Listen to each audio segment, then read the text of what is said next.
Good morning to everybody. This is Sunita Palniketan Senior Secondary School and Sunita Global Secondary School. You are welcome to online classes for class 10th. We were reading and studying tense. हमने tense के अंदर हम tense पढ़ रहे हैं. Tense के अंदर हमने फ्यूचर कंटिन्यूस तक पूरा कर लिया था और उसके सभी सेंटेंस, चारों टाइप के सेंटेंस हमने अफर्मेटिव, नेगेटिव, इंट्रोगेटिव, नेगेटिव, वो सभी कर लिए थे. Today we will start future perfect tense and future perfect continuous. Both tense we will finish today itself. अगले जो आपका जो सेशन होगा वो I think I will start modal verb, जो ऐसे सब्जेक्ट में भी कवर कर रहा हूँ जो 9th में भी है, 10th में भी है और 11th में भी है. और 12th स्टूडेंट्स के लिए जस्ट फॉर रेफरेंस, वो अपनी स्टडी को बूस्टअप करने के लिए, ग्रामर को थोड़ा सा रिवाइज करने के लिए they can revise this videos. So today we will start future perfect tense and future perfect and both tense will cover. Before starting ये शुरू करने से पहले आपको थोड़ा बताना चाहता हूँ, future perfect tense and future perfect continue tense, ये दोनों टेंस एक ऐसे टेंस है जो प्रैक्टिकली हार्डली यूज़ होते हैं. यहाँ प्रैक्टिकली हार्डली यूज में बहुत ही कम यूज़ होते हैं. इसका अर्थ यह है, लेकिन इसका मतलब नहीं हम नहीं सीखेंगे. But we being a student of class 9, 10, 11th और 12th whatsoever, we should know the structure. भाई इसमें अफर्मेटिव में सेंटेंस कैसे बनते हैं, नेगेटिव में कैसे बनते हैं, इंट्रोगेटिव में कैसे बनते हैं, which are the helping verb use. परीक्षा में क्वेश्चन आएगा तो हम हाउ विल यू आइडेंटिफाई कि फ्यूचर परफेक्ट टेंस का है. और हालांकि ये कि भी आप जब रिटन और स्पोकन फॉर्म में जब आप किताबें पढ़ते हो या स्पोकन फॉर्म अंग्रेजी बोलते हो तो ऐसे वाक्य हार्डली, बहुत ही कम, रेयरली वी यूज़ ऐसा वाक्य होते हैं. Okay, anyhow now we will start future perfect tense. Future का मतलब होता है भविष्य का, परफेक्ट का मतलब पूर्ण. तो हम क्या बोलेंगे, पूर्ण भविष्य काल. अब पूर्ण भविष्य काल इसका मतलब ये अभी की बात नहीं है, बीते हुए की बात नहीं कर रहे हैं हम लोग, फ्यूचर की बात कर रहे हैं. इसका मतलब हुआ कोई काम जो भविष्य में क्या होगा, पूरा होगा. जैसे हमने प्रेजेंट परफेक्ट टेंस किया था, उसमें क्या था, चुका है, चुकी है. फिर हमने पास्ट परफेक्ट भी किया था, उसमें हम क्या बोला, चुके थे, चुका थे, ऐसे, या चुकी थी, ऐसे हम बात किया. ऐसे इसमें क्या होगा, चुका होगा, चुकी होगी, चुके होंगे, वह पढ़ चुका होगा, वह गांव जा चुका होगा, वह खेल चुका होगा. इसका मतलब कोई काम फ्यूचर में ही स्टार्ट होगा. और इसमें विजेज में ऐसे भी है, कई जगह बाकी सेंटेंस होते हैं जो पहले से शुरू होता है बाद में समाप्त होता है, वैसा भी इसमें यूजेज में होता है इसका. लेकिन something will be start in the future and it will be finish in the future in definite time. अब छोटी छोटी डेफिनेशन में आप समझोगे तो आपको पता लग जाएगा. मैंने 3-4 छोटी छोटी डेफिनेशन लिखती है, whichever you like you must write in your notebook. Okay, और 2-3 एग्जाम्पल हम करेंगे. Okay, this tense is use to express. ये टेंस का प्रयोग किया जाता है किसी चीज़ को एक्सप्रेस का मतलब व्यक्त करने. क्या व्यक्त, N action which is expected, जिसकी अपेक्षा की जाती है, टू बी कम्प्लीटेड, जो कब, जो कंप्लीट पूरा होगा, कब होगा, by a certain time in future. भविष्य में एक निश्चित समय में ये काम पूरा होगा. कोई काम भविष्य में निश्चित समय पूरा होगा तो वहाँ पे इस टेंस का प्रयोग किया जाता है. और देखो, it is used for an action that will begin. देखो, दैट विल बिगिन, या क्या हुआ, ये फ्यूचर का है. देखो, दैट विल बिगिन, वो शुरू होगा, एंड बी कंप्लीटेड, और पूरा होगा, at some given time in future. ये भी यहाँ पर जब कोई दिए हुए निश्चित समय में कोई फ्यूचर में पूरा होगा. This tense is usually associated with by और बाई द टाइम. मतलब यहाँ पे एक बाई शब्द आपको पहचान के रूप में कई बार मिलेगा, उसके साथ में फ्यूचर का रिफरेंस होगा. I will have completed this lesson by tomorrow. यहाँ बाई का मतलब कल तक, कल सुबह तक, परसों तक, अगले महीने तक, ऐसे इनका हिंदी अर्थ होता है. तो इसमें बाई और बाई द टाइम ये वाक्य में कई बार जुड़ा रहता है शब्द, तो आप सोचो कि ये फ्यूचर परफेक्ट टेंस है. This tense is used to indicate the activity and state which will be completed at some point of time in future. कोई काम फ्यूचर में पूरा होगा। This tense is use to talk about action that will be completed by a certain future time. Certain को निश्चित में भविष्य के समय में कोई काम पूरा होगा। अब recognition in English adverbial word बोल दीजिए कैसे, यहाँ में बोला था बाई शब्द आते हैं इसमें, by tomorrow, by this time tomorrow, by next time, ऐसे कुछ रहता है। बाई के साथ में फ्यूचर का कोई एडवर्बियल वर्ड होता है। तो ये परीक्षा में ऐसे तो बोलने में स्पोकन फॉर्म में तो इजीली यू कैन, लेकिन परीक्षा में यदि क्वेश्चन आते हैं तो बाई टुमारो ऐसा कुछ दिया रहेगा उसके अंदर।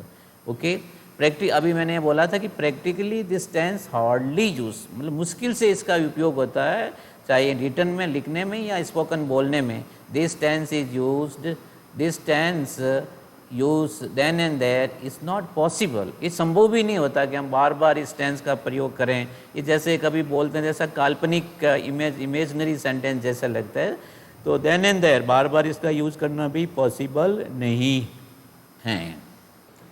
Okay, now we will move to various types of sentences. जैसे पहले अफर्मेटिव सकारात्मक साधारण वाक्य फ्यूचर परफेक्ट टेंस में कैसे बनते हैं। जब कभी भी कोई भी परफेक्ट आई, प्रेजेंट परफेक्ट हो, पास्ट परफेक्ट हो या फ्यूचर परफेक्ट हो, हमेशा वर्ब की थर्ड फॉर्म आती है। ओके, तो सब्जेक्ट इसमें कर्ता होता है, विल सेल हेल्पिंग वर्ब होता है, हैव भी इसमें हेल्पिंग वर्ब है। ठीक है, तो will shall plus have plus verb की third form plus object plus by और कुछ एडवर्बियल वर्ड साथ में हो सकते हैं। I will tell 2, 3, 4 examples. ज़्यादा मैं यहाँ लिखे हैं, आपको ये PDF दे दिया जाएगा। You can see n number of examples, but I will go for only 3, 4 examples. Okay, our friends will have arrived by 4 PM today. अब देखिए, our friends हमारे मित्र आज 4 बजे तक आ चुके होंगे या आएंगे जैसे अर्थ देता है। तो यहाँ पे our friends, ये our friends सब्जेक्ट हुआ, will आ गया। will और shall में बोला कि इसमें जो भी पॉजिटिव या सकारात्मक नकारात्मक वाक्य में विल का प्रयोग सभी सब्जेक्ट के साथ में कर सकते हैं, और आई और वी के साथ सेल का प्रयोग कर सकते हैं, कोई रोक नहीं है। लेकिन you can use will with all the subjects in affirmative and negative sentences. Our friends will have arrived, देखो यहाँ पे अराइव्ड ये वर्ब की थर्ड फॉर्म, कि हमारे मित्र आज 4 बजे तक आ चुके होंगे। हिंदी से आ चुके मतलब आएंगे, अभी वो आए नहीं, आ चुके होंगे। ओके, तो ऐसा वाक्य हिंदी में और अंग्रेजी बहुत कम ही बोलते हैं। I shall have finish my book by tomorrow. जैसे कोई आप किताब पढ़ रहे हो तो आप क्या बोलोगे, यहाँ आई के साथ हमने शैल लगा दिया है और हैव आया, यहाँ पे हैव आता है। मैं कल तक मेरी किताब पूरी कर चुका होऊंगा, मतलब आपको किताब पढ़ रहे हो तो आप ये बोलो भाई कल तक मैं इस किताब को पूरा पढ़ लूँगा, कल तक, क्योंकि I shall have finish my book by tomorrow. Okay, अब इसमें कभी कभी दूसरे, जैसे यहाँ पे देखो, इन 3 months 3 महीने में, he will have written 2 books, he will have written 2, वह 2 किताबें लिख चुका होगा, मतलब 3 महीने में वो 2 किताबें लिख चुका होगा। तो this way you can make a number of sentences. ना 2 लाइन में लास्ट में और मैं बताता हूँ आपको इनका जो हिंदी, आप इसको देखिए। जैसे यहाँ पे लिखा है she will have finished his work, यहाँ पे आगे एडवर्बियल वर्ड बाई नहीं लगा, बट हमको हिंदी बनाना, she will have finished his work, वह अपना काम पूरा कर चुकी होगी। अब ये जस्ट ये कल्पना कर रहे हो अब कि वो कोई काम कर रही होगी या बाद में शुरू करेगी और पूरा करेगी, तो आप ऐसे she will have finished his work. It will have stopped raining, it will have stopped raining by 9 PM।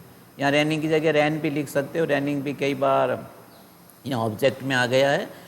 अब क्या होगा, वर्षा 9 बजे तक बंद हो चुकी होगी, वर्षा 9 बजे तक बंद हो चुकी होगी। Okay, now will jump to negative sentences, future perfect tense. तो नॉट आ जाएगा, किसके बाद आता है ये ध्यान रखना, नॉट, विल और शैल के बाद में नॉट आता है।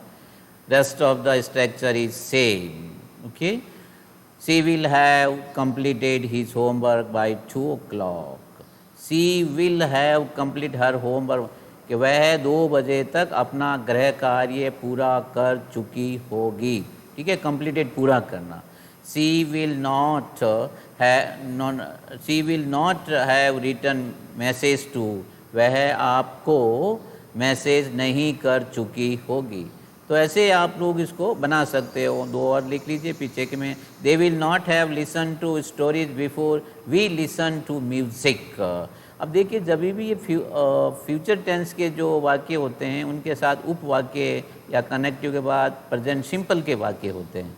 दे will not have listen to stories, लेकिन जो काम पहले होता है उसके साथ में तो फ्यूचर परफेक्ट आएगा, और जो बाद में होता है उसके साथ में फ्यूचर प्रेजेंट सिंपल। हम कहानी सुनने, म्यूजिक मतलब होता है म्यूजिक का मतलब हमें म्यूजिक या हम म्यूजिक सुनने से पहले वे कहानियाँ सुन चुके होंगे। नहीं, हम नेगेटिव है तो नहीं सुन चुके होंगे। वापस मैं हिंदी बोलता हूँ, they will not have listen to stories before we listen to music. Before we listen, हमारे संगीत सुनने से पहले वे कहानियों को नहीं सुन चुके होंगे। Sonu will not have prepare tea before Mohit completes homework. देखिए यहाँ पे दो वाक्य है और बिफोर यहाँ पे कनेक्टिव है। मोहित कंप्लीट हुआ, ये प्रेजेंट सिंपल का वाक्य है और ये फ्यूचर परफेक्ट का वाक्य है। जो काम पहले होता है फ्यूचर परफेक्ट, तो जो काम बाद में होता है वो प्रेजेंट सिंपल। तो यहाँ पे क्या, मोहित का गृह कार्य पूरा करने से पहले सोनू चाय तैयार नहीं कर चुका होगा, या नहीं कर चुकी होगी। तो ये हमको नेगेटिव में बोलना पड़ेगा ना। Interrogative sentence, what will we will do in interrogative प्रश्नवाचक वाक्यों में विल और शैल को हम सब्जेक्ट के पहले लगा देते हैं और लास्ट में क्वेश्चन मार्क रहता है। क्या शब्द का उच्चारण पहले करते हैं, WH वर्ड होगा तो विल और शैल के पहले WH वर्ड लग जाएगा। Will he have been, will he have beaten her. अब देखो विल ही हैव, अब क्या वह उसको पीट चुका होगा। पीट का मतलब पीटना, बीट का मतलब मारना होता है, जिसी को पिटाई करते हैं। विल ही हैव बीटन हर, क्या वह उसको पीट चुका होगा। Will Ram have started business here bye 2024। अब यहाँ ये हेल्पिंग वर्ब पहले, तो हम क्या शब्द तो पहले बोलेंगे, क्या राम 2024 तक यहाँ व्यापार शुरू कर चुका होगा। ओके, लास्ट एक और देखिए, विल द होस्ट, होस्ट बोलते हैं मेजबानी करना, have gone to sleep before the guest arrive. Before का मतलब पहले, कि गेस्ट आने से पहले, गेस्ट या क्या गेस्ट आने से पहले मेज़बान सो चुका होगा। इंट्रोगेटिव नेगेटिव में वही सेम, इसमें क्या होगा, सब्जेक्ट के बाद में नॉट लगेगा, बाकी सेम स्ट्रक्चर है। ठीक है, या क्या शब्द पहले बोलेंगे, इनका उच्चारण बीच में होगा। ओके, विल, दोनों में दो ही यहाँ एग्जाम्पल लिखे, दोनों का हिंदी सुनिए। Will the children not have completed their studies by 2020। क्या विद्यार्थी, क्या बच्चे 2023 तक अपना अध्ययन पूरा नहीं कर चुके होंगे। क्या बच्चे 2023 तक अपना अध्ययन पूरा नहीं कर चुके। तो हम ऐसे वाक्य वैसे हार्डली बहुत कम बोलते हैं और इस टेंस का प्रयोग बार बार करना भी संभव नहीं होता। How many students will not have completed homework by 2 o'clock tomorrow. कितने विद्यार्थी 2 बजे तक अपना गृह कार्य पूरा नहीं कर चुके होंगे। ओके, इस टेंस का यूजेस बहुत ही कम होता है, थोड़ा बहुत होता है। मैं यहाँ पे लिखा है, you can refer it to express an action which is expected to be completed by certain time in future. ये तो सभी जो हमने ऊपर वाक्य बनाए वो सेम डेफिनेशन भी है ये।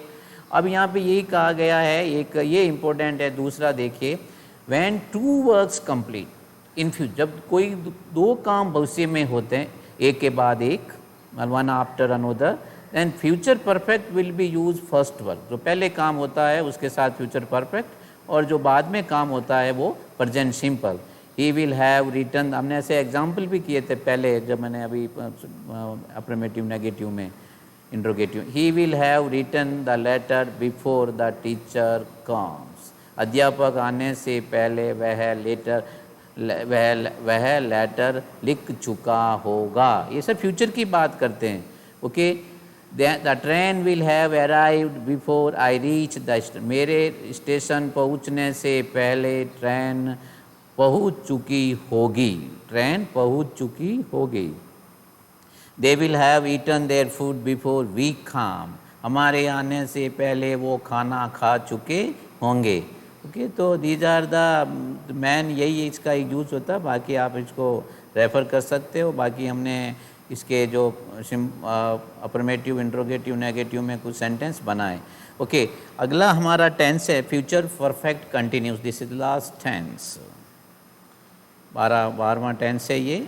और फ्यूचर परफेक्ट, जैसे हमने पहले प्रेजेंट परफेक्ट कंटिन्यूस भी किया, पास्ट परफेक्ट कंटिन्यूस किया, ये फ्यूचर परफेक्ट कंटिन्यूस टेंस है। यही ऐसे, ये भी एक ऐसा टेंस है जो हार्डली यूज़ होता है, और बोलने में या लिखने में देन एंड देयर बार बार हम इसको यूज़ नहीं कर सकते, but we must know structure इसकी, कैसे वाक्य बनते हैं। रिकग्निशन हिंदी सेंटेंस में, इसमें से रहा होगा, रही होगी, रहे होंगे, वो 2 घंटे से पढ़ रहा होगा, वह 3 घंटे से खाना खा रही होगी, वो 4 घंटे से सो रहा होगा। ये ऐसा एक काल्पनिक जैसे वाक्य, हम आगे की बात कर रहे हैं फ्यूचर में। Definition, this tense is use to stress, ये जोर देना कि ड्यूरेशन, कोई समय अवधि के अंदर an action that takes place before another in future event, कि कोई बिफोर अनोदर फ्यूचर इवेंट के भविष्य के अंदर कोई एक काम ऐसा स्थान ले रहा होगा या हो रहा होगा। या फिर यह परिभाषा चाहिए, this tense is use to express, इस टेंस का प्रयोग ये चीज़ व्यक्त करने के लिए किया। एन एक्शन, कोई काम, एन एक्शन का मतलब है कोई काम, that will have been going on, वो एक जारी रहेगा, ऑन और before some point of time in future, के मतलब भविष्य में शुरू होकर के कहीं भविष्य में भी एक निश्चित समय तक कोई काम जारी रहेगा। अब रिकग्निशन क्या होगा इस टेंस के अंदर, कैसे पहचान करोगे आप अंग्रेजी वाक्यों में, तो इसमें भी क्या आएगा, सिंस और फॉर आएगा। जैसे प्रेजेंट सिंपल में भी सिंस फॉर आया था, पास्ट परफेक्ट कंटिन्यूस में भी सिंस फॉर आया था, वहाँ पे क्लॉज किसका लगा था, पास्ट सिंपल का या पास्ट कंटिन्यूस का। ऐसे यदि परीक्षा में देंगे तो ये सेंटेंस सिंस और फॉर देखते हैं और उसके साथ में प्रेजेंट सिंपल का क्लॉज उपवाक्य है, तो आप ये मान के चलिए कि वो फ्यूचर परफेक्ट कंटिन्यूस टेंस का वाक्य। हालांकि 10th में ये कोर्स में भी नहीं है, ऐसे वाले परीक्षा में नहीं आते हैं, फिर भी 11th में that may be asked, 9th में ये, और लेकिन आपको सबको जानना जरूरी है। Okay, affirmative sentence structure future perfect continuous tense में क्या होता है, इसमें सब्जेक्ट आएगा, विल, शैल, हैव बीन आता है। विल और शैल आते हैं, ये सभी हेल्पिंग वर्ब के ही रूप है। विल आएगा, विल हैव बीन या शैल हैव बीन। वर्ब की fourth form, what is fourth form, I N G form या प्रेजेंट पार्टिसिपल, ऑब्जेक्ट पल, सिंस फॉर, या आगे कुछ एडवर्बियल वर्ड हो सकते हैं, या फिर प्रेजेंट सिंपल का उपवाक्य हो सकता है। जैसे यहाँ पे एग्जाम्पल देखिए, we shall have been learning to speak English since the end of next week. अब यहाँ पे एंड ऑफ नेक्स्ट वीक, हम आगे के सप्ताह की बात करें, एंड ऑफ के अगले सप्ताह के अंत से, यहाँ पे फ्यूचर के अगले, you are not talking about present and past, we are talking about the future. अगले सप्ताह से, अगले सप्ताह के अंत से, हम अगले सप्ताह के अंत से क्या कर रहे हैं, अंग्रेजी सीख रहे होंगे। ठीक है, अंग्रेजी बोलना, स्पीक कम, बोलना सीख रहे होंगे। वैसे हिंदी में भी बहुत कम बोलते हैं और अंग्रेजी में भी ऐसे सेंटेंस बार बार नहीं यूज़ होते हैं। ओके, फिर भी देखिए आप, some students will have been appearing in examination since tomorrow. अब देखो, टुमारो भविष्य का बोध करा, अब टुमारो तो निश्चित है, इसलिए सिंस आया कि कुछ विद्यार्थी कल से परीक्षा दे रहे होंगे, कुछ विद्यार्थी कल से परीक्षा दे रहे होंगे। Okay, Radha will have been living in sasural with her husband since next year. Since next year भी क्या होता है, निश्चित है, सिंस राधा अगले साल से, अब हम फ्यूचर की बात, राधा अगले साल से अपने पति के साथ अपने ससुराल में रह रही होगी। ओके, और देखो इसमें दो पीछे के और देख लीजिए, आई शैल हैव बीन, या तो आई आया subject, shall helping verb, have been helping verb, working verb की फोर्थ फॉर्म, सिंस फॉर आता है, 2 o'clock, निश्चित आगे और एडवर्ब वर्ड हिंदी क्या बनेगा, मैं 2 बजे से काम कर रहा हूँगा, मैं 2 बजे से काम कर रहा हूँगा। By the end of this month, इस महीने के अंत तक, we shall have been living here for 5 year. अब ये कहने का मतलब अगले मंथ तक हम क्या करेंगे वहाँ पे, we shall have been living here for, हम यहाँ पर 5 साल से रह रहे होंगे। अब जो फ्यूचर की बात कर रहा है, अब रह तो अभी भी रहे हैं, मैंने बोला इसका यूज हो सकता है, मतलब जुकाम कोई तो अभी भी चल रहा है, लेकिन अब क्या बात फ्यूचर की कर रहे हैं। Bye the end of this month, इस महीने के अंत तक हम वहाँ 5 साल से रह रहे होंगे। नेगेटिव सेंटेंस में क्या होगा, विल और शैल के बाद में नॉट आएगा। यहाँ पे हैव बीन और बीच में नहीं लगाना, ये ध्यान रखना है। ये जो फ्यूचर परफेक्ट और फ्यूचर परफेक्ट कंटिन्यूस में विल और शैल के बाद में नॉट आता है, यहाँ कन्फ्यूजन होता है, वहाँ पर दूसरे टेंस में हैव बीन के बीच में लगा दिया, यहाँ ऐसा नहीं है। ओके, और rest of the structure same है। The boys will not have been playing cricket since 10 o'clock। लड़के 10 बजे से, निश्चित है सिंस फॉर 10 बजे से क्रिकेट नहीं खेल रहे होंगे। Okay, we will not have been sleeping here for 2 days। आप 2 दिन से नहीं सो रहे होंगे, आप 2 दिन से नहीं सो रहे होंगे। ओके, लास्ट के 3 एग्जाम्पल और देखिए। नो वन, अब देखो जब नो किसी के पहले नो वन मतलब कोई नहीं, यहाँ तो होगा नो वन, तो यहाँ पे अपना पहले नेगेटिव आ गया तो दोबारा नॉट लगाने की आवश्यकता, एक किसी सेंटेंस में डबल नेगेटिव नहीं हो सकता। No one will have been taking tea since the morning tomorrow. Since morning या सिंस मॉर्निंग टुमारो या सिंस टुमारो मॉर्निंग, ऐसे भी लिख सकते हैं हम लोग। तो कोई भी कल सुबह से, हम बात अभी की नहीं करें, कोई भी कल सुबह से चाय नहीं पी रहा होगा। कल सुबह से कोई भी चाय नहीं पी रहा होगा। No customer will have been complaining since next week. अब सिंस नेक्स्ट वीक क्या है भाई, सिंस नेक्स्ट वीक मतलब अगले सप्ताह से, you are talking about future, ये फ्यूचर परफेक्ट कंटिन्यूस है कि कोई यहाँ पे नो पहले आ गया तो वहाँ पर नॉट लगा, विल के बाद नॉट लगाने की आवश्यकता नहीं है। कस्टमर किसको बोलते हैं, ग्राहक को, कि कोई भी ग्राहक अगले सप्ताह से शिकायत नहीं कर रहा होगा। I shall not have been writing message to you since tomorrow. अब आपको किसी को मैसेज नहीं करना है, झगड़ा हो गया गलती से, तो I shall not have been writing message to you since tomorrow, मैं कल से आपको संदेश नहीं लिख रही होंगी, नहीं लिख, या मैं कल से आपको संदेश नहीं लिख रहा होऊंगा। Okay, interrogative sentence structure future perfect continuous tense.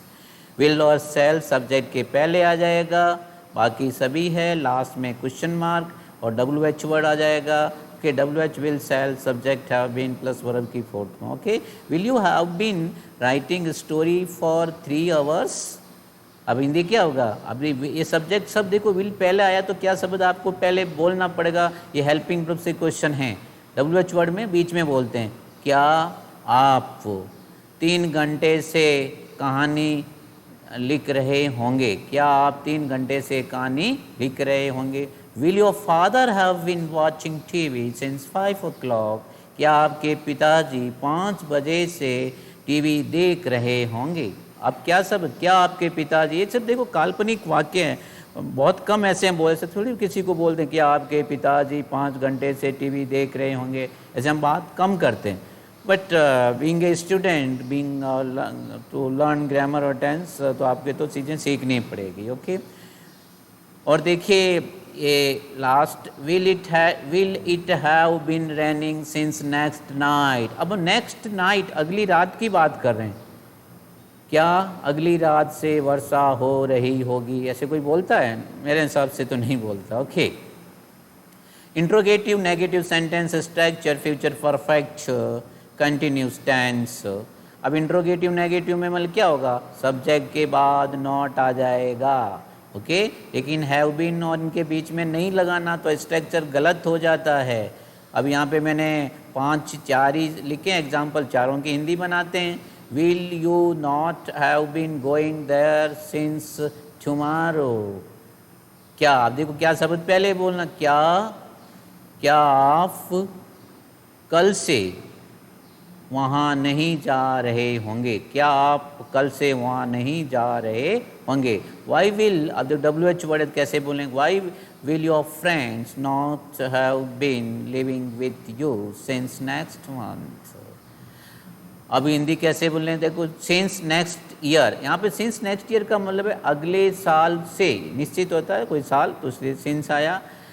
Okay, आपके मित्र अगले साल से आपके साथ क्यों नहीं रह रहे होंगे। अब ये क्यों शब्द का उच्चारण वाक्य के बीच में कर रहे हैं, आपके मित्र अगले साल से आपके साथ क्यों नहीं रह रहे होंगे। Who will not have been living in this city, हाँ हु पहले या ऐसे भी बोल सकते हो, इस शहर में कौन नहीं रह रहा होगा। ओके, या कौन इस शहर में नहीं रह रहा होगा। Since when will you not, since when will you not have been writing novels. Since when का कब से, आप अब देखो सिंस व्हेन WH वर्ड का ही अर्थ देता है कब से, क्योंकि आप कब से नोवेल नहीं लिख रहे होंगे। ओके, और यूजेज इसके कोई ज़्यादा नहीं होते, मैंने यूजेज नहीं लिखे। So we have finished all 12 tenses of English. I have I think all this 12 tense covered in 9 sessions. I took a long time to complete it, काफ़ी लंबा समय लिया। और better you refer all 3 PDF, मैंने 3 अलग अलग PDF बनाए, present tense के, पास्ट टेंस के, फ्यूचर टेंस के। Please go through, revise all the examples. Any doubt, you can contact me in school, and or when school opens, you can clarify your doubt. What is clarify? अपने doubt को स्पष्ट कर सकते हो। If your tense is clear, I think जो further हम study करेंगे grammar का, या वो आपके लिए easy होगा। You'll get good marks in board examination. Okay, so tense is over. We will start next maybe modal verbs. So we will end here. Thank you very much. Have a nice day.